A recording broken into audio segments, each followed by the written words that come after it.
I'm Robert Horton. I'm a member of the National Society of Film Critics and the Programmer Historian in Residence at Scarecrow Video. And I'm once again happy to be saying that I'm leading Scarecrow Academy in 2022, an online series of discussions about movies presented by Scarecrow Video in Seattle. Our series this time is The Art of Sci Fi, Science Fiction, and the Director. And we're going to be looking at 10 classics of science fiction cinema, discussing them with an emphasis on how the art of directing manifests itself on screen. You don't have to have attended any of our previous classes to join us at any time this week, for instance. The series is free. It takes place via Zoom on Saturday afternoons at 2 p.m. That's Pacific time. Go to the Scarecrow Academy page if you're not there already and find the link whereby you can sign up for our free Zoom meeting. Our semester continues on March 12th with a conversation about the 1966 film Fahrenheit 451, directed by Francois Truffaut. I will supply an introduction to the film and the director right now. Truffaut is one of the crucial figures of the French New Wave. Some of us would say he's one of the crucial figures of cinema history. Born in Paris in 1932, Truffaut endured a challenging childhood, which he autobiographically addressed in his debut feature film, The 400 Blows. And in some ways, he was saved by his devotion to art, especially movies and books. Truffaut spent as much time in movie theaters as in school. He was sent off to a reformatory. At one point, he impulsively enlisted in the military, only to regret it and go AWOL, for which he was jailed.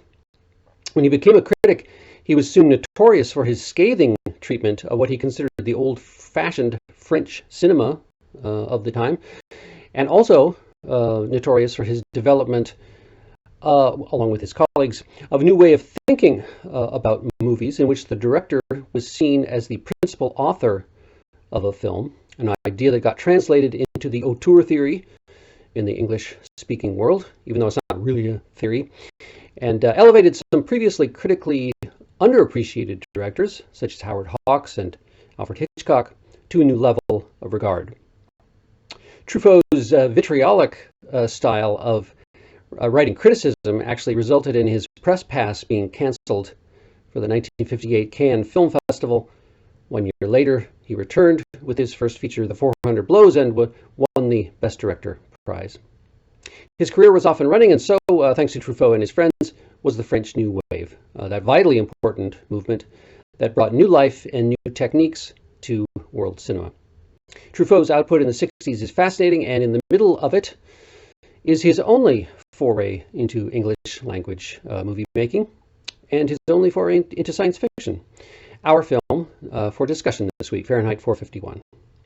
The film is based on a celebrated novel by Ray Bradbury, which was originally published in 1953, about a futuristic society in which books are outlawed, not so much because they contain specific dangerous information, but because they encourage people to think for themselves. And firemen in this world exist to burn books, and sometimes to burn the houses in which these books are hidden. As we said, it would become Truffaut's only film in English. If you read a biography of Truffaut, a running motif is his constant attempt to get better at speaking English, and the apparently dismal results of those efforts. This is one of the reasons the shooting of Fahrenheit 451 was not completely pleasant for Truffaut. Another was that Oscar Werner, the actor who plays the lead role of the fireman, and who had worked beautifully with Truffaut on Jules and Jim 5 years earlier, did not get along with the director this time out. Still, Oscar Werner is very memorable in the central role, and so is Julie Christie. Just come into her stardom the year before with an Oscar for Darling and the huge success of Dr. Zhivago, who plays two roles in the film: the fireman's wife, brainwashed by television and drugged into numbness, and also the young nonconformist woman who meets the fireman and kindles his new curiosity about the books that he destroys on a daily basis. We'll talk about the ways that Truffaut makes this material his own.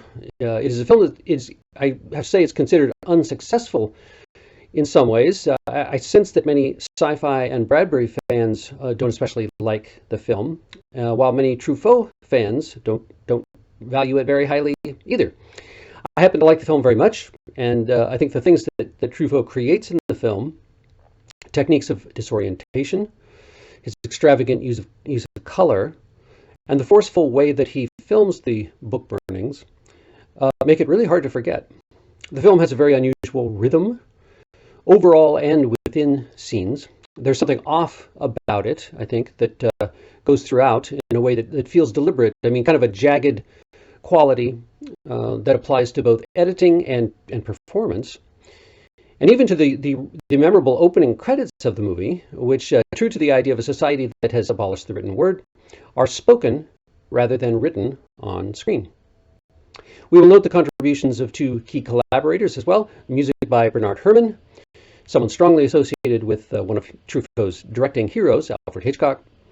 It's crucial to the film's impact, from the aggressive music that's associated with The Fireman to the lyrical music of the final sequences, some of the most beautiful that Herrmann ever created. Truffaut asked Herrmann to compose music for the 21st century, a challenge Herrmann could hardly turn down. And the film's cinematography is by Nicholas Roeg, soon to become a director himself, a very notable one, and it is rich and intense, and also, despite the futuristic setting, still evocative of the 1960s. I hope we'll talk about how Truffaut tilts the film's meaning toward his own obsessions.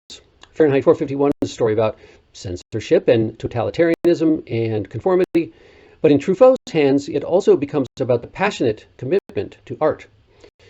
Art as that which saves people, and the tantalizing idea in the film's final sequences of people becoming books, turning themselves into artworks. When Truffaut shoots the book burnings, they're not so much accounts of social outrage, but of his fetishized love of books. You can feel the loss of civilization with each page of a book that burns and curls.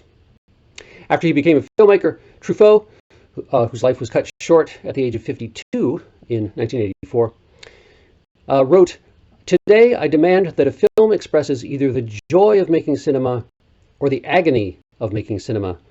I'm not at all interested in anything in between.